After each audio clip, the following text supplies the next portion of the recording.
죽이는 자로 말미암아 나의 심령이 피곤하도다 하는도다. 아멘. 네, 혹자는 인생은 고통이라고 말합니다. 우리 결혼할 때는 여러분 그 결혼 반지를 이렇게 끼잖아요. 근데 결혼 후에는 또 다른 링을 낀다고 합니다. 그게 뭐냐면 서퍼링이라고 해서 고통의 반지를 낀다고 해요. 근데 우리는 고통에서 좀 벗어나고 싶어서 많은 노력들을 합니다. 근데 고통이 없으면 좋은 것일까요? 한센병, 이제 성경에서는 문둥병이라고 얘기하는 건데요. 이 사람들의 그 질병의 특징이 있습니다. 이것은 고통이 없습니다. 그래서 손이 잘려나가도, 이 발이 잘려나가도 그 고통이 없기 때문에 그것이 자신에게 해가 되는지를 모르게 된다는 것입니다. 이들의 소원은 다시 고통을 갖는 것입니다. 하나님은 우리에게 고통을 주신 것은 사실 우리에게 감각을 하나님께서 허락하기 원하시기 때문에 고통을 허락하신다는 것입니다. 그런데 이러한 고통은 영적으로도 함께 주어집니다. 육적인 고통뿐만 아니라 영적인 고통도 함께 하나님께서 보게 하신다는 것입니다. 하나님으로 벗어나서 죄악으로 갈 때 영적인 고통이 있어야 합니다. 우리 시편의 32편 3절에서 4절에 이렇게 말을 하는데요. 우리 한번 볼까요? 한번 읽어보겠습니다. 시작. 내가 입을 열지 아니할 때에 종일 신음함으로 내 뼈가 쇠하였도다.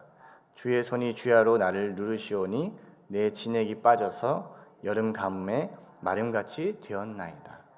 죄악 가운데 있을 때 내가 죄를 고백하지 않고 하나님 앞에 영적으로 어려움 가운데 있을 때 종일 신음하고 뼈가 상하는 느낌을 이 다윗이 고백한 이 시입니다.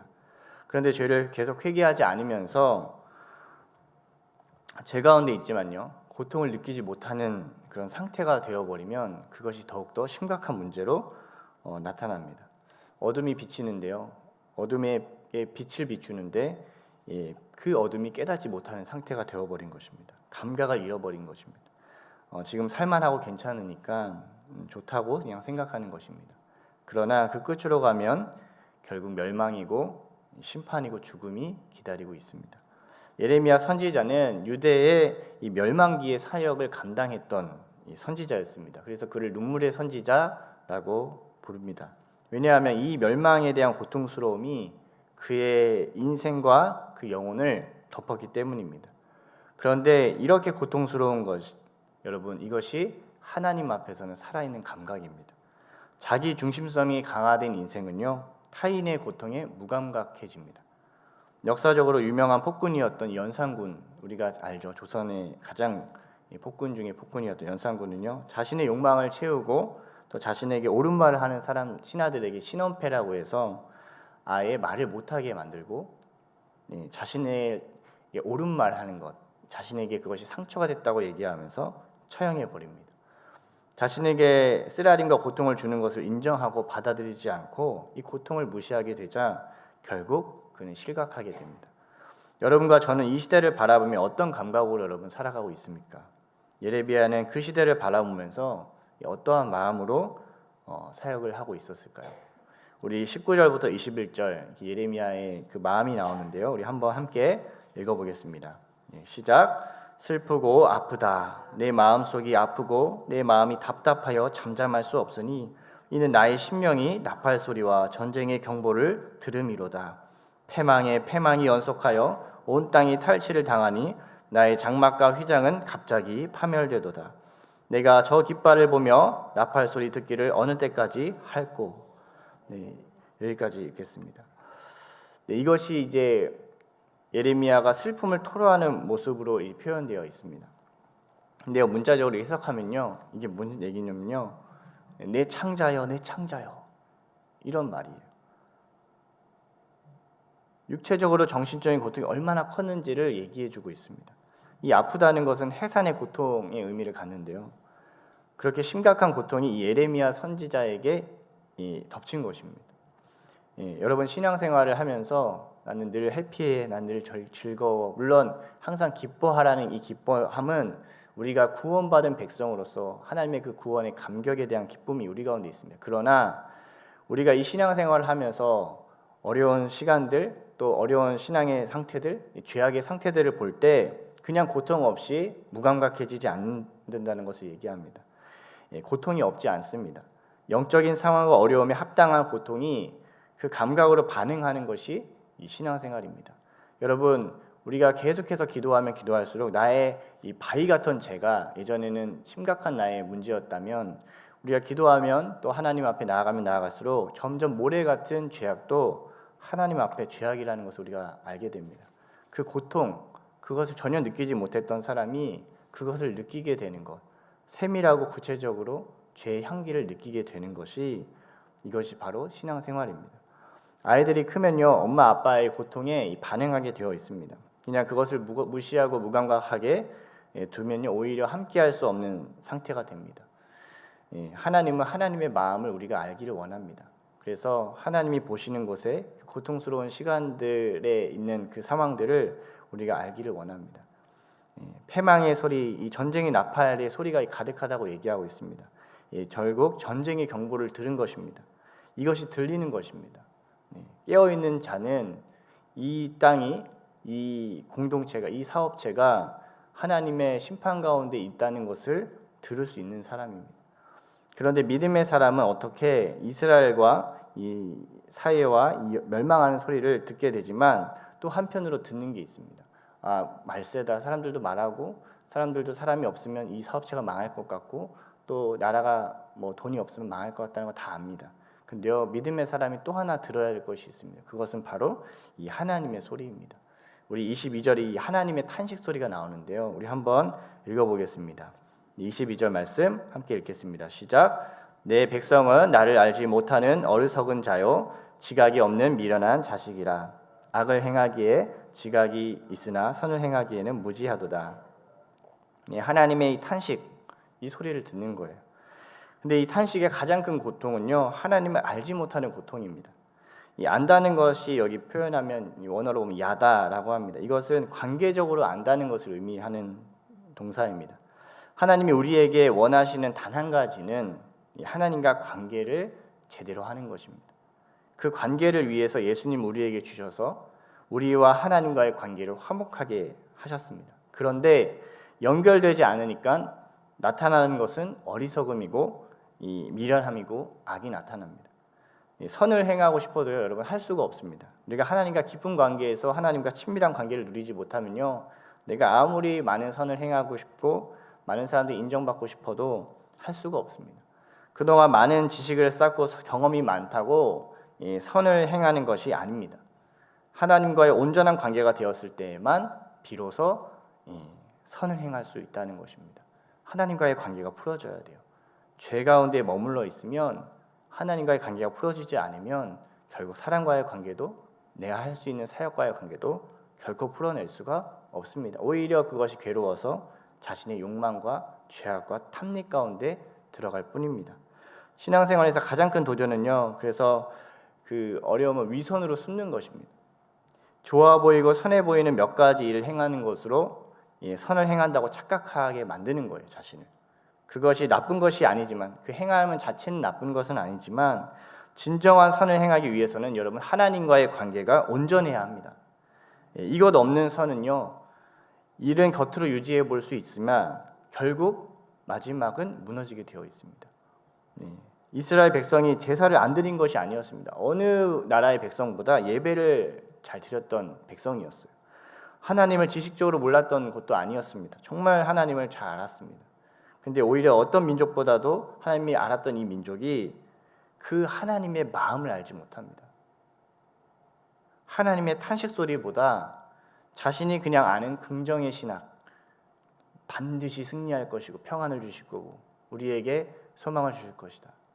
나와 나의 죄와는 상관없이 그렇게 얘기하는 긍정의 신학으로 백성들이 평안하고 승리할 것이라고 속이게 됩니다. 자녀가 망치는 길을 가고 있는데 괜찮을 거야, 잘 될 거야 라고 얘기하는 것과 동일한 것입니다. 그러나 하나님은 그것을 그대로 내버려 두지 않으시고 그 영혼을 깨우기 위해서 심판을 준비하고 계셨습니다. 결국 이런 상태, 감각을 느끼지 못하고 반응하지 못하는 상태가 되면 결국 하나님은 심판할 수밖에 없습니다. 이것이 하나님의 마지막 사랑의 카드입니다. 결혼 생활 가운데서도요, 여러분, 상대방이 자신을 알지 못하면요, 소리가 커지게 되어 있어요. 제가 이제 결혼 생활 해보면서 느끼는 건, 제가 이렇게 아내가 뭔가 요구했는데 제가 반응을 제대로 못하면 아내의 소리가 점점 데시벨이 올라가더라고요. 그러니까 그 소리가 부드러워질 때 반응을 합당하게 하면 삶이 평안합니다. 근데 제 생각에 많이 가득 차 있고 그러면 그 소리가 들리지가 않아요. 그러다 충격요법이 나오는 거예요. 상대의 무감각함을 깨우기 위해서 막 소리가 크게 나오기도 하고 막 격동된 표정들이 나오고 이렇게 되는 것이죠. 결국엔 마음과 마음이 관계가 하나 되지 못하면 듣지 못하게 되고, 듣지 못하게 되면 상대방은 답답함을 느끼고 고통스러운 가운데서 그 소리가 터져 나오게 된다는 것이에요. 그래서 이 상대의 무감각을 깨우기 위해서 하나님은 심판의 칼날을 준비한다는 것입니다. 23절부터 29절까지의 말씀도 우리 한번 보겠습니다. 23절부터 31절까지 끝까지 한번 보겠습니다. 어떻게 하나님께서 이 땅에 심판을 허락하시는지 우리 한번 보겠습니다. 함께 읽겠습니다. 시작. 보라, 내가 땅을 본즉 혼돈하고 공허하며 하늘에는 빛이 없으며 내가 산들을 본즉 다 진동하며 작은 산들도 요동하며 내가 본즉 사람이 없으며 공중의 새가 다 날아갔으며 보라, 내가 본즉 좋은 땅이 황무지가 되었으며 그 모든 성읍이 여호와의 앞 그의 맹렬한 진노 앞에 무너졌으니 여호와께서 이같이 말씀하시길 이 온 땅이 황폐할 것이나 내가 진멸하지는 아니할 것이며 이로 말미암아 땅이 슬퍼할 것이며 위의 하늘이 어두울 것이라. 내가 이미 말하였으며 작정하였고 후회하지 아니하였은즉 또한 거기서 돌이키지 아니하리라 하셨음이로다. 기병과 활 쏘는 자의 함성으로 말미암아 모든 성읍 사람들이 도망하여 숲풀에 들어가고 바위에 기어오르며 각 성읍이 버림을 당하여 거기 사는 사람이 없나니 멸망을 당한 자여 내가 어떻게 하려느냐. 내가 붉은 옷을 입고 금장식으로 단장하고 눈을 그려 꾸밀지라도 내가 화장한 것이 헛된 일이라. 연인들이 너를 멸시하여 내 생명을 찾느니라. 내가 소리를 들은즉 여인의 해산하는 소리 같고 초산한 자의 고통하는 소리 같으니 이는 시온의 딸의 소리라. 그가 헐떡이며 그의 손을 펴고 이르기를 내게 화가 있도다. 죽이는 자로 말미암아 나의 심령이 피곤하도다 하는도다. 아멘. 가장 큰 이 심판은 여러분 사람이 없는 황무지가 되는 것입니다. 그 공간과 도시의 생기가 사라져버린 상태가 되어버리는 것이 이 심판의 증거로 나타납니다. 죄에 대한 결과는 사람들이 그곳에 함께하지 않는 상태가 되어버리는 거예요. 내가 죄악 가운데 머물잖아요. 상대방이 나와 함께하지 않는 상태가 되어버립니다. 물론 육체적으로 함께 있을 수는 있습니다. 공간 안에. 그러나 영적으로 또 마음으로 함께할 수 있는 상태가 되지 못한다는 것을 얘기해요. 그러면 하나님께 돌아가야 되는데 그렇지 않고요. 오히려 자신을 꾸미기는데 애씁니다. 30절에 보면 붉은 옷을 입고 금장식도 하고 눈을 그려서 꾸미고 단장을 다 합니다. 아무리 예쁘게 해도 이것이 헛일이다. 이렇게 얘기하고 있습니다. 나의 연약함을 가리고 힘 있는 자들이 나를 지켜주고 보호해 줄 것 같지만 나를 어필하려고 그들에게 나를 꾸미고 하지만 결국엔 그들이 나를 이용하고 나를 더욱더 고통스럽게 만든다는 것을 하나님께서 보게 하십니다. 그러면서 어떤 고백을 하게 됩니까? 이렇게 고백합니다. 내게 화가 있도다. 죽이는 자로 말미암아 나의 심령이 피곤하도다. 자신의 인생에 소망을 품지를 못하게 돼요. 화가 있다는 이 부분을요, 원어로 보면 비탄을 이야기하는 이 감탄사를 사용합니다. 슬픕니다. 너무 슬프다. 이 슬픔의 외침을 자신이 자신에게 하는 거예요. 나의 심령이 피곤하다는 것은 결국 이 심령이 원어로 보면 네페시, 베네핏이 하야 할 때 그 영혼에 대한 얘기를 하는 거예요. 영혼이 너무 피곤하다. 이 피곤하다는 결국 약해진다는 거예요. 쇠약해지는 거예요. 내 영혼이. 영혼이 힘을 잃어버린 이 상태가 되어버린 것입니다. 다르게 이야기하면 죽음이 임박한 상태를 얘기합니다. 역사적으로는 바벨론의 이 멸망한 유대를 가리키게 되어 있습니다. 그러나 지금도 동일합니다. 하나님으로부터 벗어나 있다면 마치 물고기가 물에서 나온 것과 같고 가지가 나무에서 떨어져 나간 상태와 같습니다. 메말라지고 결국엔 끝은 죽음입니다. 지금 대한민국의 젊은 아이들이 이러한 상태가 심각해지고 있습니다. 정신이 병들어가고 있고 우울과 자살, 마약과 퇴폐와 향락이 극에 다가라고 있는 상태입니다. 그런데 더 큰 문제는 이 한국교회가 합당한 반응을 하고 있지 않는다는 거예요. 우리 모두가 한국교회인데 이 문제에 대해서는 너무나도 많은 부분을 외면하고 있습니다. 우리는 괜찮으니까 괜찮아 로 외면하게 된다면 결국에 함께 어려움 가운데 빠질 수 있다는 것을 얘기해주고 있습니다. 마태복음 11장 16절에서 17절에 그래서 예수님이 이런 말씀을 한번 하셨어요. 우리 한번 읽어볼까요? 함께 읽겠습니다. 시작. 이 세대를 무엇으로 비유할까? 비유하건대 아이들이 장터에 앉아 제 동물을 불러 이르되 우리가 너희를 향하여 피리를 불어도 너희가 춤추지 않고 우리가 슬피 울어도 너희가 가슴을 치지 아니하였다 함과 같도다. 죄악의 세대는 이 합당한 반응이 멈춰버린 상태입니다. 고통을 고통으로 여기지 않는 상태입니다. 아무리 몸이 잘라나가고 공동체가 분열되고 파괴돼도 나만 괜찮으면 된다는 생각들이 가득하다면 그것은 마치 영적으로 죽어진 상태랑 마찬가지라고 얘기합니다. 저는 저와 여러분들이 이 시대의 죄악을 마주하고 합당한 반응을 할 수 있는 자들이 되길 소망합니다.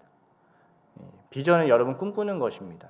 그런데요, 이 꿈은요, 이 땅의 죄악에 내가 합당하게 반응하게 될 때 나타납니다.